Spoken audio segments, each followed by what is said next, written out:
I want to make it very clear in the beginning, I'm not anti-government. I don't believe in terrorism.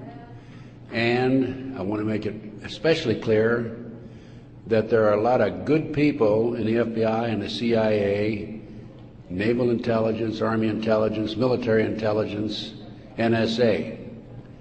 Unfortunately, there are a few key people in key positions who have made a difference, a big difference, in what's happening in America today. So, looking back, my personal experiences, I retired from the FBI March 1979. At that time, I was in charge of the FBI Los Angeles Division. I had more than 700 personnel under my command. The Attorney General of the United States, Griffin Bell, asked me after I retired if I'd coordinate security for the Pan American Games. I did. I was a consultant in the 1984 Los Angeles Olympics.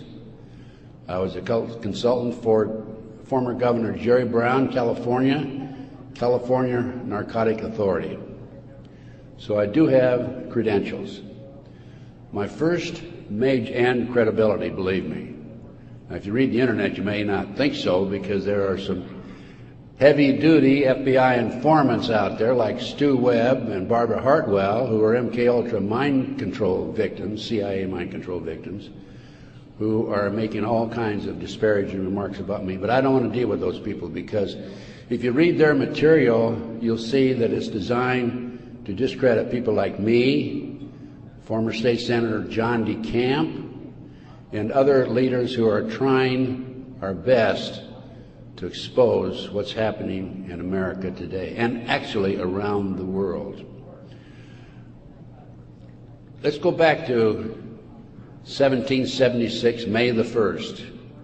Adam Weishaupt was commissioned by the Rothschild family to set up the goals to control and take over the world with a one world government. Adam Weishaupt came up with 25 goals. Among these goals were control the press, corrupt the youth through sex and drugs, elect our own people meaning the Illuminati, to key positions in all levels of the government, city, county, state, and federal. And it goes on. The final goal was to take over the world, the one world government. Information is very well documented by William Guy Carr in his book, Pawns in the Game. When I retired, I had no idea what was going on. I had no idea about the Illuminati. I had no idea about Adam Weishaupt. However, my first major investigation when I returned from Puerto Rico was the Dr. Jeffrey R. McDonald case. He's a former Green Beret doctor who was convicted of murdering his wife and 2 children at Fort Bragg, February 17, 1970. He'd been tried and convicted and sentenced to 3 consecutive life sentences. I was asked by the defense team to investigate the case because they claimed that Dr. McDonald was innocent. I said I would, but if I learned that he murdered his wife and 2 children, I would discontinue my investigation, no longer become involved. I want you to know I'm still working for Dr. McDonald. He is an innocent man. Now, once I became involved in the case, I had to read everything, and I learned that evidence was lost, evidence was stolen, evidence was altered. An FBI agent, Paul Stombaugh, lied before the grand jury. And most important of all, Colette, the wife, had skin where she had fought off the assailants under her fingernails. That skin was handed over to William F. Ivory, the chief investigator for the Army, and it has disappeared. 10 months into the case, October 25, 1980, I through a series of circumstances, I don't have time to go into the details now, obtained a signed confession from one Helena Stokely. I had 3 sessions with her, 10 days each, total of 30 days. Helena told me that Dr. McDonald did not commit those crimes, that they were committed by her satanic cult group. And I said to myself, what's this all about? I don't know anything about Satanism. I read about it in the Bible, of course, and that's about it. But as I delved into the case, I learned that drugs from Southeast Asia were being flown into the United States to various military bases in plastic bags in the bodies of the dead GIs. I further learned from Helena that her satanic cult group was involved in distributing these drugs up and down the East Coast.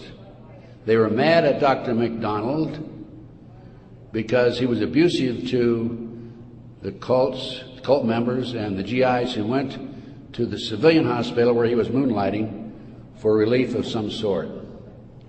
So they went in and attacked him that night. There were a total of 7 involved in the crime. She named them all for me. Right now, today, I know where some of them are located. But to further check and document this, I went to the UCLA library, and I found out, in fact, in the Time magazine, January 1, 1973, there was an article about bringing drugs in plastic bags in the body cavities of dead GIs. There was no question in my mind Helena was telling the truth. I gave her a polygraph test, and she passed. I had her examined by a psychiatrist, and she passed. And as a matter of fact, the government themselves had given her a polygraph examination early in their investigation before I entered the case. And Byzantine, the Army polygraph operator, said that she thought that she was telling the truth. She thought she was there that night. Now, the most recent series of events in the McDonald case. Now, I'm telling you a little bit about the McDonald case because that's what woke me up as to what was going on. It was after that I started researching and went back and found out about the Illuminati. Illuminati/Satanism. It was after that I learned considerable more about what was going on. And the most recent information, Dr. McDonald, who's been in the penitentiary for some 25 or 26 years now, appeared before a parole board just 2 days ago, his first that he's ever appeared before a parole board. And the reason he had never appeared before is because, in his opinion, had he appeared before, it would be an admission of guilt. In this particular instance, he still claimed he was innocent, but he did appear before the board because he's a newly-wed individual with a woman named Kathy. And of course, if you read the papers in the last 2 days, his parole was turned down, and the parole board made him eligible for another hearing in 15 years. This poor man not only lost his wife and 2 children, he has served 25 years in the penitentiary and another 15 years to go. He's 61 years old. I am still working the case. What are the latest developments on the case? In 1997, the judge, federal judge, agreed to do a DNA test. And they chose 15 individual pieces of evidence to be examined. However, the judge said that when you open the evidence envelopes, only the prosecutor can be present. Well, they opened the evidence envelopes. The prosecutor did. How many do you think were empty? 5. 5 evidence envelopes were empty. The skin under Colette's fingernails would have established Dr. McDonald's innocence alone. Now we have DNA authorized in 1997. Here we are in 2005. They still have not completed the DNA test. From the McDonald case, the next case I worked of a major consequence was the McMartin preschool case in Manhattan Beach, California. The children there claimed There were tunnels under the school. They were taken into the tunnels and through the tunnels up into the trap door of a bathroom in a triplex next door, placed in automobiles, and prostituted in the community. These are 2-, 3-, and 4-year-old children before they entered kindergarten.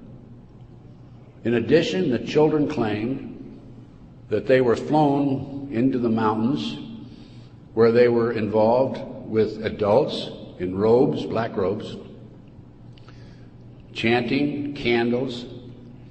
They talked about the brown babies who were cut up, actually sacrificed. And in checking into this and researching this, of course, this was obviously a satanic ceremony. The McMartin family, who owned the preschool, they were tried, of Ray Bucky and his grandmother. The grandmother was acquitted, hung jury on Ray Bucky. The second trial, another hung jury. I had an opportunity in 1990 to gain control of the school. Now, the school had been given to Danny Davis, the defense attorney, and he had sold it, even though he made $15 million on the case, by the way. He had sold it to a contractor who was going to tear it down. When I learned this, I contacted the contractor. I said, I want to be given an opportunity to go on that school and look for the tunnels. The authorities had looked for them in 1987. They said they could find no tunnels. Along with some of the parents, we hired Dr. Gary Stickle, UCLA archaeologist. He hired his crew and brought them in. And in 34 days, Dr. Stickle said, there had been tunnels under that school. They were covered up, and they were covered in. An informant of mine told me that there was an abandoned satanic site in Crestline, California, up in the mountains. I went up into the mountains and obtained photographs, of the site. I have a lecture that I give where these pictures are available. It's called Gunderson Chronicles number 2. It's a 4-hour lecture that I gave in Kansas City a number of years ago, which shows this abandoned site and also pictures from the McMartin Tunnel school dig. From there, I became involved in another case, very frightening case, because I established, with the help of people like John DeCamp, former state senator in Nebraska, that we have in this country today a covert military criminal enterprise, government enterprise, primarily by U.S. military intelligence, that is operating full throttle, and everybody refuses to investigate it. In the Nebraska case, it's called the Franklin Cover-Up. This is the book here that John DeCamp wrote, by the way. It's all documented in there. And in that particular instance, they were taking children out of foster homes, orphanages, Boys Town, driving them from Omaha, Nebraska to Sioux City, Iowa, 184 miles away, placing them in private jets and flying them to Washington, D.C. for sex orgies with prominent people, including congressmen, senators, and certain people in the White House. It's well documented. I have personally talked to Paul Benassi. I had a 5-hour interview with him. It's a tape that's available. I don't have it with me here, but you can order it. I have a 5-hour interview with Paul that he gave me in 1993. Paul told me how he was used. He was part of the kidnapping crew and was used as a decoy when he was 10, 11, 12 years old in parks, shopping malls, to attract the children over near where the adults were in a car waiting for them. They throw them in the back seat, chloroform them, and make off with them. Paul also told me that these children, many of them, become sex slaves Many of them are used as toys. The boys, they call the boys toys. I don't know what they call the girls. But these degenerate, sick people, the men are more interested in the little boys than they are the girls for some reason. But it's all well documented. Paul drew the inside living quarters of the White House. Now, this information broke in about 1987. That's about right after I entered, just before I entered the case. I replaced a fellow named Gary Caradori, who was the investigator for a Nebraska Senate committee. Gary met the official photographer of the group, who had split from the group, defected, and agreed to take the pictures that this official photographer gave him, and they met in Chicago, agreed to take the pictures back to the committee. He flew out of Chicago in his private plane, a short distance out of Chicago. The plane exploded midair, and his briefcase has never been found. He and his 11-year-old boy died. His briefcase has never been found. The rear seat of the airplane has never been found. I had made every attempt possible to obtain possession of or control of that plane, because I wanted to examine it for bomb chemicals, particularly the back seat. It's no longer available. Nobody knows what happened to it. Gary Caradori was a civilian, yet it was taken to a military base for examination. A deputy sheriff was the first one on the scene. He saw the pictures. He started picking up the pictures. An FBI agent came along, took the pictures away from him, told him to keep his mouth shut. He started talking to a few people. A year later, his wife was murdered. He's no longer talking. This international child kidnapping ring, I later learned, was out of Washington, D.C. It was very active, and the organization is known as the Finders. And I have a report on the Finders back there. Everything I'm telling you is documented, by the way. The Finders has been established and operating throughout the 1960s up to the present time. It was exposed in 1987.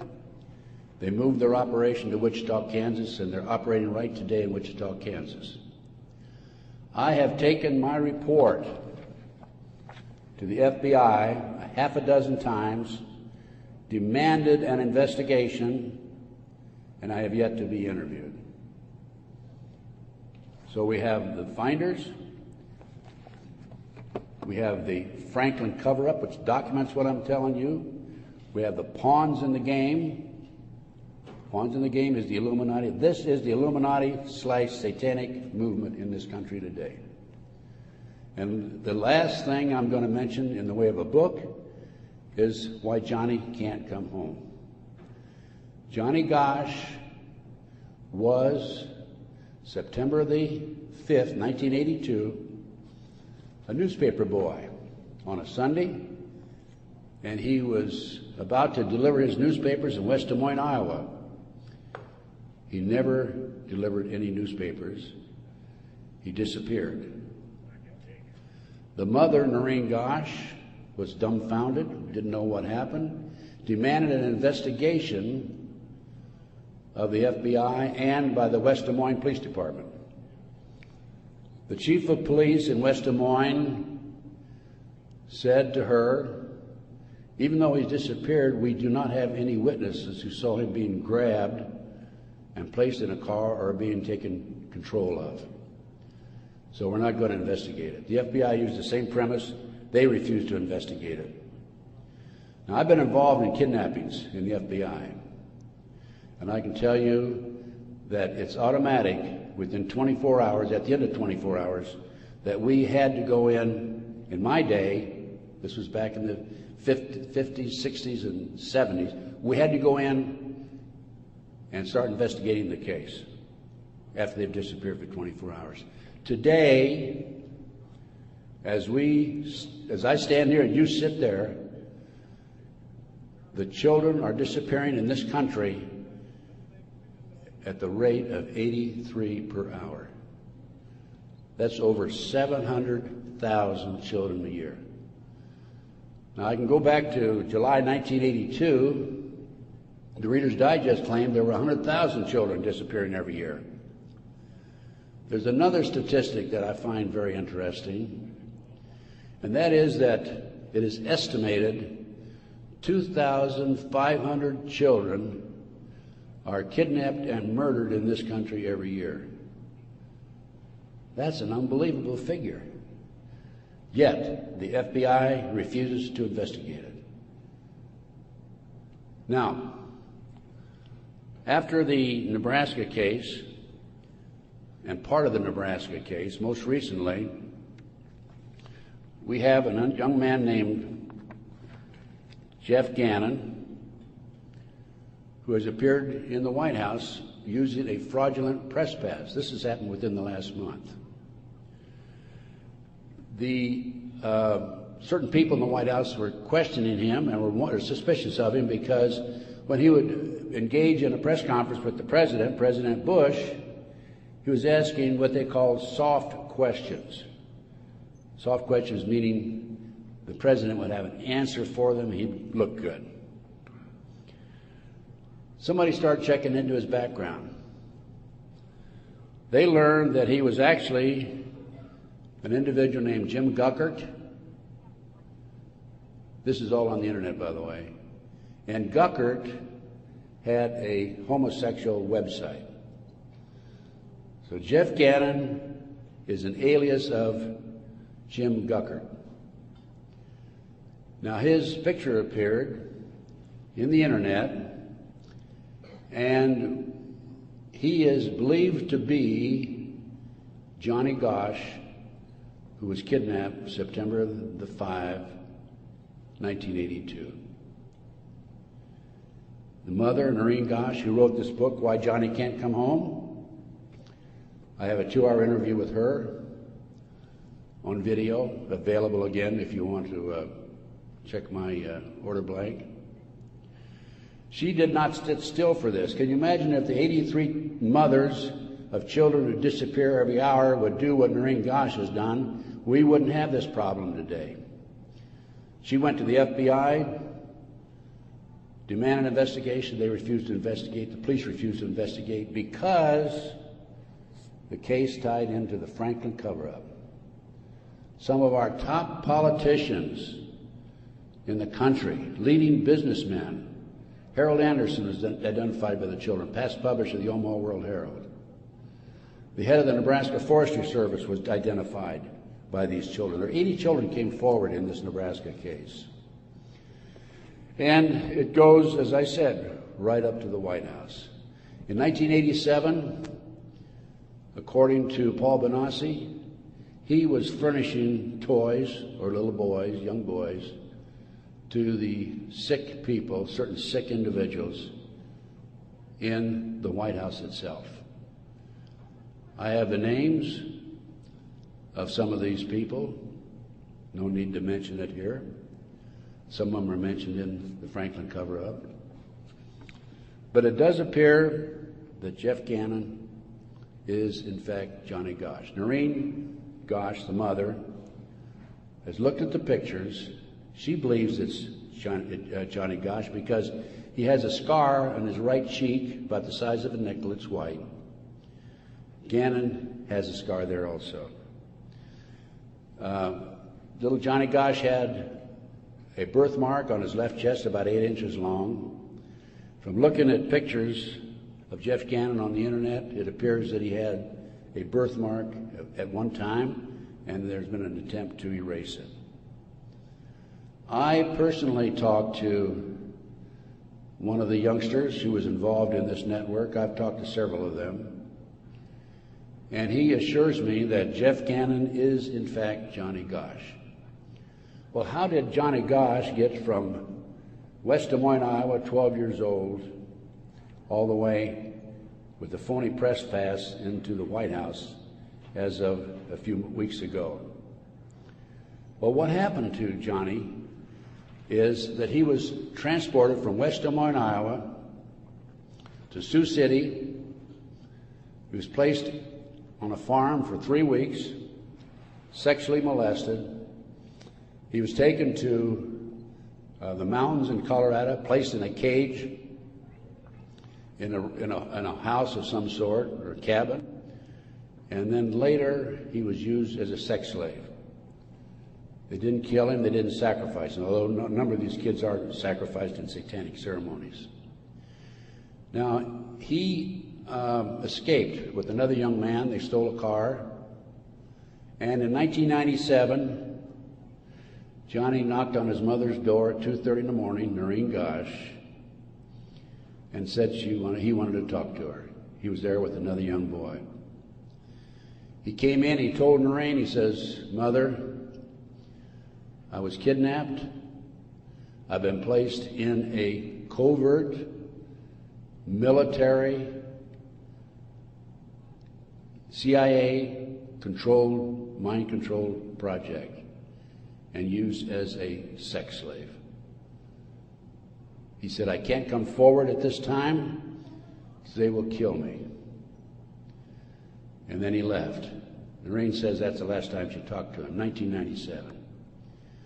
Now, several years after that, a girl named Burns, who was a producer for 2020, decided to do a story on the Johnny Gosch kidnapping and the Nebraska case. And she interviewed me. In fact, I spent 5 days with her, gave her the benefit of all my research, which is available to you folks also. And then she got a lead that Johnny was hiding out on an Indian reservation in northern Minnesota. She went there and flushed him out, and he basically went into hiding, and now he shows up at the White House. He was a mind control victim. If you don't know anything about MKUltra mind control program, it came into this country through the German scientists after World War II. They were involved with the Nazis during the war and prior to World War II in developing robots and individuals to be used on command for anything that they wished, including assassinations and other nefarious activity. The MKUltra program, CIA mind control program, was investigated by Congress in 1987. Congress said, CIA, you got to quit doing that. You're bad boys. And they said, we will quit. Don't kid yourself. It's very active today. There are people like Barbara Hartwell out there who are mind control victims. She's another one who's been bashing me. I must be doing a pretty good job because I wouldn't have these people criticizing me on the internet like they do. And of course, it doesn't bother me in the least. But going back to the Nebraska case and MKUltra, a lot of this training took place at Offutt Air Force Base in Omaha, Nebraska, which was Strategic Air Command headquarters. You recall after 9/11, the president flew to, I think it was to south, someplace in Louisiana or New Orleans, and then he flew to Offutt Air Force Base in the afternoon of September the 11th, 2001. And they had a party there that morning at 9:30 in the morning. He missed the party. He was sorry he missed the party. Warren Buffett was there, by the way. And the MKUltra program has been very actively administered, not only at Offutt Air Force Base, at Fort Bragg, North Carolina, the place where Dr. McDonald's family was slaughtered in 1970. Now, the Nebraska case, I don't want to leave that without telling you that in the early 1990s, Yorkshire TV came to the United States with a camera crew for 7 months to do a documentary on it. They went back to England, produced the documentary, and they brought it over into the United States. It was listed in the TV guide to be aired on May the 3rd, 1994. When certain members of Congress found out about it, they threatened the cable industry with restrictive legislation. Somebody anonymously bought up the rights to the videotape or the documentary and ordered all copies destroyed. I just happen to have a bootleg copy of that documentary, and it is available. I have been selling these and these books and getting this report out of mine to anybody that's interested in it. And by the way, I have a 5-package deal for you at about a 15% discount, 15 to 20% discount if you buy all 5 items. So about 6 months ago, as any good investigator would do, I said, I'm going to get a copy of that TV guide. I didn't have a copy. John DeCamp had one at one time, couldn't find it. That's typical of John, by the way. Good friend, great guy. And so I said, I'm going to get my own copy. So I wrote to TV Guide people. And I received a copy of the TV Guide for May 3rd, 1994. 10 p.m. Discovery Channel. It's not listed. A nature show is listed instead on the new reprinted edition. I'm not going to be outfoxed by these people. I went to the Los Angeles Times TV log. It's listed, Conspiracy of Silence. I called a friend of mine in Philadelphia, and I said, check the TV log for the Philadelphia Inquirer. Conspiracy of Silence is listed in the Philadelphia Inquirer. The power of the press. They changed and reprinted the whole TV guide. It never has been shown publicly in the United States, and I doubt if it ever will be shown publicly. But as I said, it is available to you. Now, that's not the end of the story for me, because I am continuously probing, continuously working, continuously talking to various sources and putting it on paper and documenting and getting the word out. This is the direction that we have to go. Americans, for the most part, are oblivious to what's really going on behind the scenes. One of the things that, in addition to the McDonald case, that got me thinking was the Jack Kennedy assassination. So I checked into that. And by the way, I used to be in charge of the FBI in Dallas, and also I was in charge in Los Angeles after Dallas. So in checking into the Jack Kennedy assassination, I learned, no question about it, that it was a joint hit by the CIA and the Chicago mob. Sam Giancana, head of the La Cosa Nostra in Chicago, 3 days before he was to testify before Congress, was shot and killed, murdered. This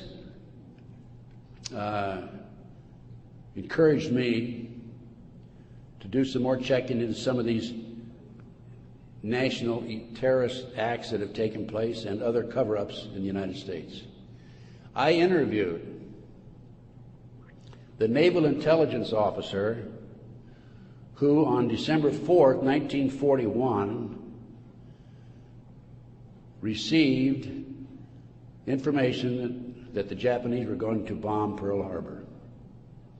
We had broken the secret code of the Japanese.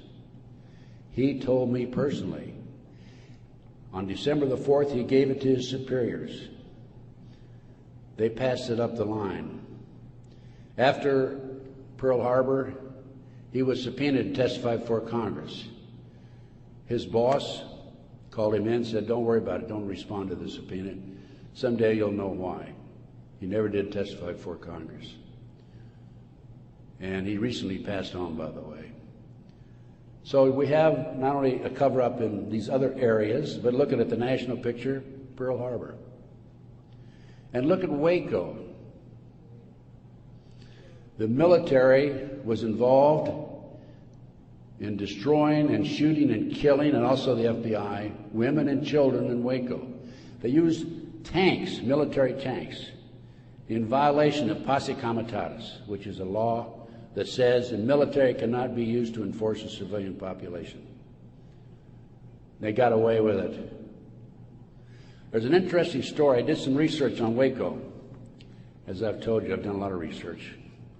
And in many instances, I've not only been there, I've done that. And I've been on the scene. I've spent most of my retirement money investigating these matters, including Oklahoma City, and I'll go into that in just a minute, 911 and so forth. But in Waco, there were 4 BATF agents who were shot and killed. Some of the Branch Davidians were tried, sentenced for these, quote, murders, and are serving prison terms today, probably for life. In researching the 4 BATF agents who were shot, I learned every one of them was shot in the head. Now, for those of you who have been in the military, that's a sniper shot. No question about it. One of them, the bullet, the trajectory of the bullet was from above, down through his lip, and into his body. Probably from a helicopter. It's interesting to note that these 4 men, BATF agents, at one time were all bodyguards for former President Bill Clinton. That was Waco. Ruby Ridge. Randy Weaver was set up by a BATF, Bureau of Alcohol, Tobacco, and Firearms, informant. He bought a shotgun that was about 1/4 of an inch too short by law. They arrested him and served him with a warrant. He refused to appear before the courts, and they sent an army after him. Horiuchi, the FBI sharpshooter, shot and killed his wife while she was standing in the doorway. He used to brag about what a great shot he was. Another instance where they tried to railroad a good, loyal American who fell in a trap. And then we have the 1993, continuing with the Great Conspiracy. I call this a Great Conspiracy, and that's what it is. Car bombing of the World Trade Center. I have a copy of the New York Times, October 28, 1993, and in the article, this was reporting from the trial that took place, an FBI informant named Salam, who was in among the terrorists, testified that he was commissioned by the terrorists to put the bomb together, the car bomb together, to bomb the World Trade Center in February 1993. And fortunately for him, when he met with the terrorists, he wore a body mic so he could record every word that was said. Unknown to the FBI, when he met with the FBI, he also wore a body mic. That was probably what kept him from being set up and framed and sent to prison. This is actually in this newspaper article. He went to his FBI superiors, says, I've been commissioned to put the bomb together. We're going to use a dummy bomb, aren't we? And he was told by his FBI superiors, no, we're going to use a real bomb. Now, I don't understand why Congress and Senate, investigators, and our leaders in Washington, D.C. are not jumping up and down over that situation. The FBI not only knew in advance of the car bombing, they furnished the ingredients for the bomb. Why doesn't somebody take some action in that area? Why doesn't somebody investigate this international child kidnapping ring being operated by the CIA? Why are these congressmen voting on bills like the Patriot Act, which takes away many of our constitutional rights and civil liberties in the best interests of, quote, protection for our country and protection from the terrorists? Let me tell you something, ladies and gentlemen. There are people in our government, a rogue outfit, whatever, I'm not sure, who are actually behind these terrorist acts. And the reason they're behind the terrorist acts is so they can pass bills like the Patriot Act. And the reason the congressmen and the senators vote for these stupid bills, stupid by our terms and our definition, is because many of them have been set up and framed through sex and drugs. So then we have Oklahoma City, 1995. I personally made 2 trips to Oklahoma City. I investigated Oklahoma City.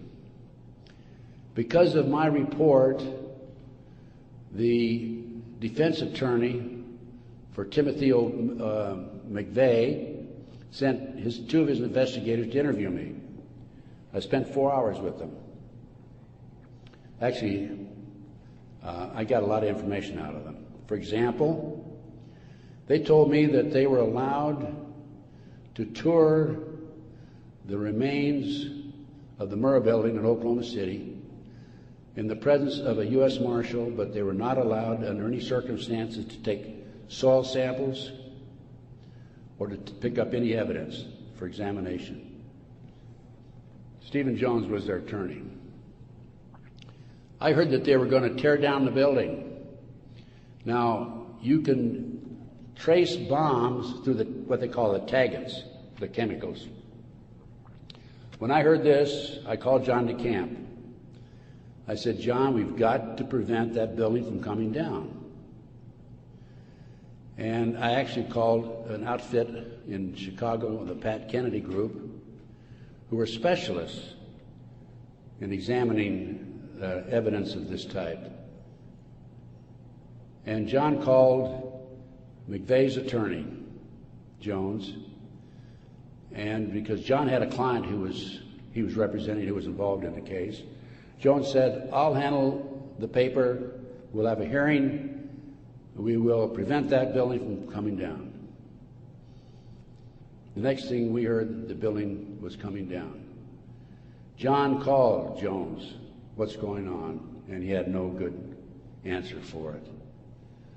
That was evidence. I've been at many a crime scene, and it is critical that the evidence be preserved.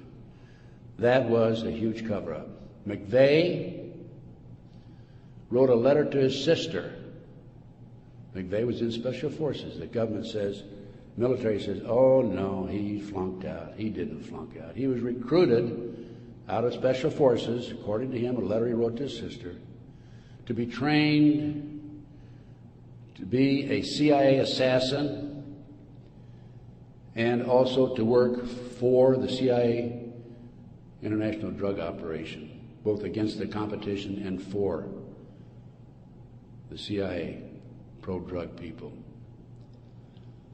McVeigh was, in my opinion, an MK-Ultra mind control victim. He was visited in prison in Oklahoma and in Colorado by Dr. Jolly West. This was secret, by the way. I happened to find out because I made some phone calls to the right people. Jolly West was one of the foremost leaders, along with Sidney Gottlieb, in the CIA's MK-Ultra mind control operation. Why would somebody like Jolly West go interview McVeigh, not only in Oklahoma but also in Colorado during the trial? Because he was a mind control victim himself.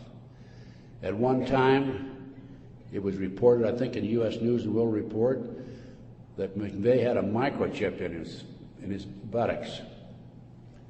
Our military reportedly have been using microchips to keep track of their soldiers. The bomb in the truck allegedly was a fertilizer bomb. The government first announced that it was a 1,500-pound bomb and then a 2,500-pound bomb, and I think it ended up being 4,800 pounds. That bomb that was in the truck destroyed half the building. A 4,800-pound fertilizer bomb, ammonia nitrate fertilizer bomb, dissipates and did not have the potential, the possibility of destroying that much of the building. After the Oklahoma City bomb went off, I had a call from a friend of mine, Michael Riconosciuto. For those of you who are making notes, look up in the internet, Riconosciuto. Michael Riconosciuto. I've been working with Michael since the early 1980s, 82, that's when I first met him. He was a CIA agent, operative for some 2 decades. He was also an FBI informant at one time. His father owned the Hercules Manufacturing in Silicon Valley, California. Hercules Manufacturing developed what is known as the electro-hydrodynamic gaseous fuel device, which is a highly classified bomb. The bomb was actually manufactured by Dyna Nobel out of Salt Lake City. Now, Michael, in the meantime, is in jail now, right today. In fact, I talked to him yesterday because he started to talk before the Brooks Committee about a very interesting case involving the Promise software. The Promise software was in a computer operation. They developed all kinds of intelligence information on you and I and every citizen in America. The Department of Justice leased it for 2 years. At the end of 2 years, they refused to pay Bill and Nancy Hamilton the $10 million they owed them. Then the Department of Justice, through Earl Bryant, past president of United Press International, took that computer and sold it around the world. Sold it to the French, to the English, Israelis, Canadians. Unknown to these foreign countries, the officials in these foreign countries, there was a trap door in the computer. Very clever, huh? A trap door secretly allowed us, the U.S. government, to retrieve all the information they developed. Michael Reconnaissance was the CIA agent who developed the trap door in the Promise software computer. And when Congress started to investigate it in the late 1980s, they called on Michael, and we want you to testify. Michael received a threatening phone call 2 weeks before he was to testify. He claimed from a fellow named Peter Vietnix, U.S. Department of Justice, if you testify, you'll be sorry. Michael testified anyway. A few weeks later, was arrested for drugs, is now serving a 30-year prison sentence because he dared to expose these nefarious activities by this rogue criminal enterprise operating within the confines of the U.S. government. I got off a little I gave you a little background on Michael. Going back to Oklahoma City now, I want you to understand who Michael is. He's not some guy walking down the street with a grocery basket looking for a recycling center, okay? He has credibility. Now, Michael called me right after the Oklahoma City bomb went off, and he said, Ted, he called from prison, by the way, that's my bomb, meaning that Hercules developed it. That was not an ammonium nitrate bomb. Now, when that bomb was tested in 1982, I happened to be with a group of intelligence agents in Palm Springs waiting for the results of that test. It was tested in Area 51. It was underestimated because the power, it was so powerful that 2 of the technicians died. They underestimated the strength of it. This, I'll call it a barometric bomb. This barometric bomb, according to Michael, was what was in the car, not a fertilizer bomb. I have an Oklahoma City report on that. So what did I do as an investigator? Well, I went to the Pickaninny Arsenal in New Jersey, and I gave them the contract number, which I obtained through a science magazine. One of my associates actually did the research on that. And I gave the Picatinny Arsenal the contract number. This is public, available to the public, by the way. And the Picatinny Arsenal came back and said there's no such contract here, even though I had the contract number. By the way, that's documented in my report. And I went to Dyna Nobel, who I knew manufactured it. And they didn't even bother to respond. It's interesting to note that a Dyna Nobel expert witness testified at the grand jury when they indicted McVeigh. In September of 1995, some 5 or 6 months after the 19th of April, 1995, Oklahoma City, in September, there was a I lost my train of thought there for a minute. Oh, there was an article in Fireman's Magazine. It was written by the editor of Fireman's Magazine. The information was obtained from the Oklahoma City Fire Department. And in that article, again, that's in my report, in that article, it states that 4 unexploded devices were taken out of the building.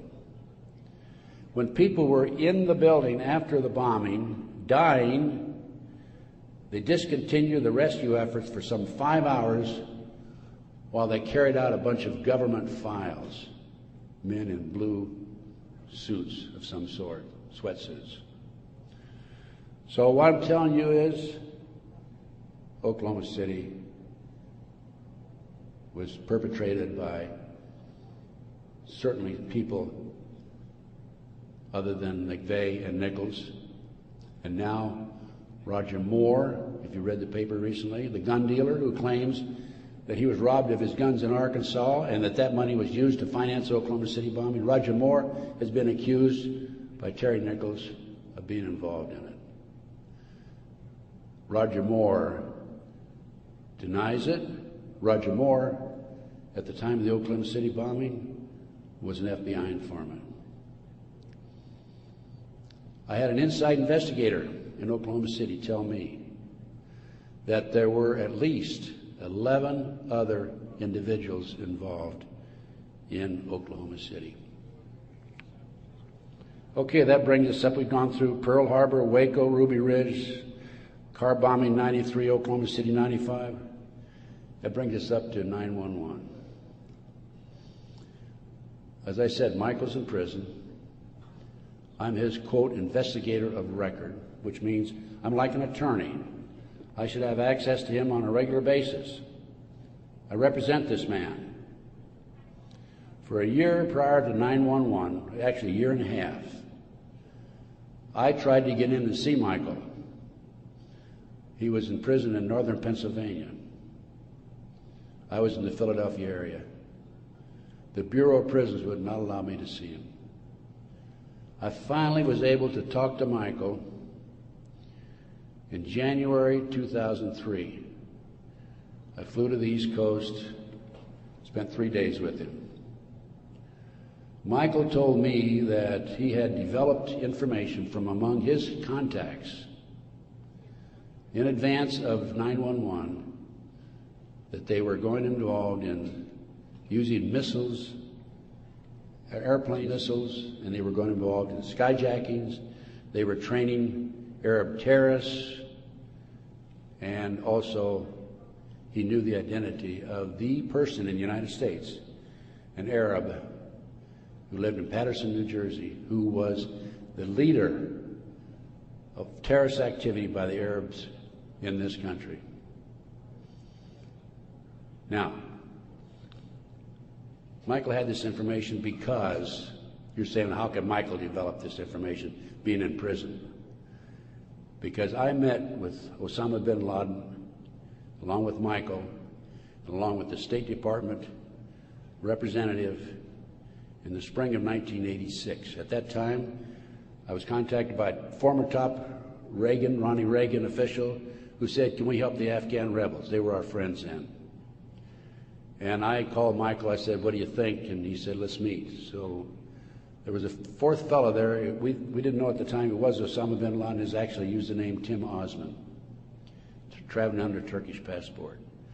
But because of Michael, I passed the ball to him. I just arranged for the meeting and went on. But Michael traveled all over the world putting this package together to furnish the Afghan rebels with the surface-to-air missiles that defeated the Soviets, really, shot down their helicopters. As a result of this, Michael developed sources inside the Arab world. And that's how Michael knew in advance about 9/11. Michael told the FBI on March the 20th, 2001, about this plan to use skyjack airplanes and use them as missiles. He also furnished to the FBI one of his sources, one of his confidential sources, inside the Arab group. The FBI interviewed him, threatened him with prosecution, and deported him. That man, along with his family, have disappeared. We think that they're dead. The FBI refused, absolutely refused to look into this situation. More shocking is that Michael had the names of the people who were obtaining the false names of the people, the Arabs who were obtaining false passports. Had their names. He had the source who could furnish him that information. He told FBI agent Keith Kutry, March 20th, 2001, he told Kutry, he says, I'll give you these names, the name of this person who is coordinating the whole project for the Arabs, providing I be given immunity and he be given immunity. Mr. Kutry, in spite of the fact he was armed with this information 6 months prior to 9/11, came back 2 days after 9/11 on the 13th and saw Michael in prison again. Accused Michael of being anti-government, anti-FBI, being a publicity seeker, and so forth, being disloyal. And so Michael, of course, didn't have much to say after that. Michael's still in prison, as I said. But we had this information, the FBI had this information, did nothing with it. Kutry admitted on September the 13th, admitted that the FBI did nothing with it. So after I visited Michael, 2003, I felt it was important that I confirm that the FBI did meet with him. The Bureau of Prisons would not furnish Michael with the visitors list to confirm it. And so I started writing letters to the FBI through Senator George Allen. Oh, thank you. Thank you. And to confirm that he did, in fact, meet with them, I wanted to document it. I also asked for the identity of the other agent who was with Agent Kutry. And I had a terrible time. It took me a year and a half writing letters to the FBI to get them to admit that they'd interviewed Michael on March the 20th, 2001. I finally did have that information. That information is available again in one of my reports, my terrorism report that I have in the bag.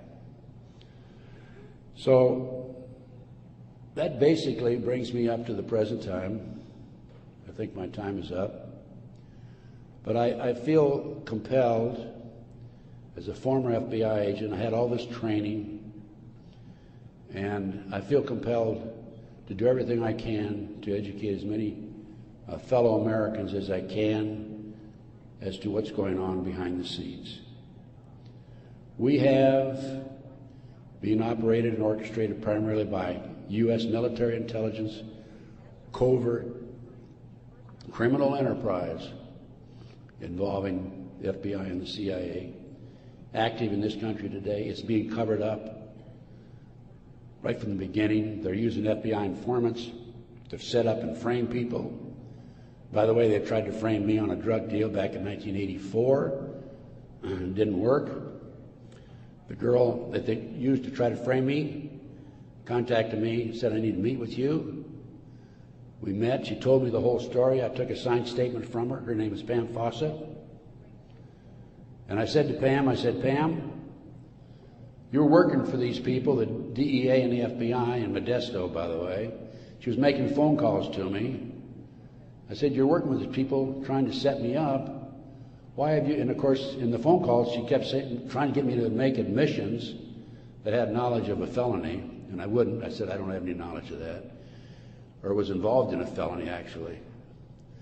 I said, Pam, look, you were working with these people for 6 months. They gave you $2,000.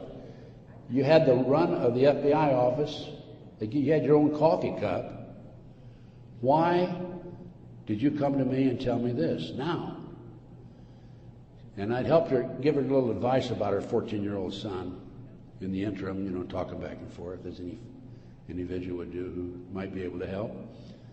And she said, "Ted, I woke up the other morning and I realized you're the only honest son of a bitch I've talked to in 6 months." Those were her exact words. The FBI not only tried to set me up on a drug deal, I've also been the victim of 4 separate investigations. They tried to set me up on a fraud case in Dallas. And most recently, very frankly, I've been under surveillance, heavy surveillance. I've had illegal entries into my car, into my apartment. There's been attempts to gas me within the last month, and I was able to anticipate it and avoid it. But they don't want people like me out telling the truth. And that's what I'm doing, and I will not stop. I will continue to do so in the future. So that's basically it. I brought you from 1776 to the present time. We went through one conspiracy after another. Brian Gimble was interviewing Jim Nichols, Terry Nichols' brother, on national TV after the Oklahoma City bombing, by the way. And I had given Jim Nichols my Oklahoma City bombing report. And Jim said to Brian Gimble, he says, "Have you read Ted Gunderson's Oklahoma City report?" And Gumble says, "Oh, Ted Gunderson's a conspiracy theorist." I want you to know I'm not a conspiracy theorist. I'm a conspiracy realist. It is there. All you have to do is get your own website, get your own internet, go out. There's a lot of disinformation out there, but you can pick out what's really solid and what's really truthful. And I have 25 years of research on that back table back there. And if you buy any of my reports or this videotape or any of my material, I want you to make a promise that you will make copies and distribute it far and wide. We need to wake up America.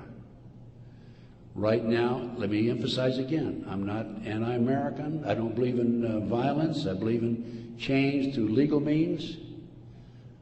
But we need to wake up an apathetic, sleeping society that is active in America today.